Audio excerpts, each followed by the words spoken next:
আসসালামু আলাইকুম ওয়া রাহমাতুল্লাহি ওয়া বারাকাতুহু। আজকে আমরা আলোচনা করব হাদিসে জিবরাইলের ৪ নম্বর অংশ।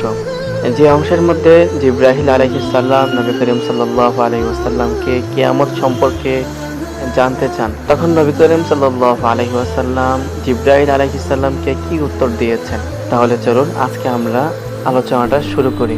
নবী করিম সাল্লাল্লাহু আলাইহি ওয়াসাল্লাম জিবরাইল আলাইহিস সালামের উত্তরে বলেন, যে ব্যক্তি প্রশ্ন করেছে তার চেয়ে বেশি কেউ জানে না। অর্থাৎ কিয়ামত সম্পর্কে কেবলমাত্র আল্লাহ তাআলাই ভালো জানেন। তারপর জিবরাইল আলাইহিস সালাম বলেন, ঠিক আছে, আপনি কিয়ামত সম্পর্কে কিছু আলামত সমূহ বলেন। তখন নবী করিম সাল্লাল্লাহু আলাইহি ওয়াসাল্লাম বলেন, তুমি দেখতে পাবে বাদী তার মালিককে জন্ম দিচ্ছে এবং মানুষ ছাগলের পালের মতো অট্টালিকা নির্মাণে প্রতিযোগিতা করছে এবং তাদের সম্পদ নিয়ে তারা অহংকার গর্ব করছে এবং তুমি দেখতে পাবে যে ল্যাংড়া, বোবা এবং মূর্খ এরা দেশ শাসন করবে।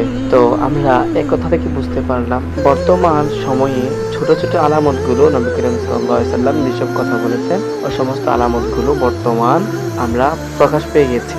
তো আল্লাহ তাআলা আমাদেরকে সতর্ক বার্তা অনুযায়ী আমল করতে তৌফিক দান করুন। আমিন।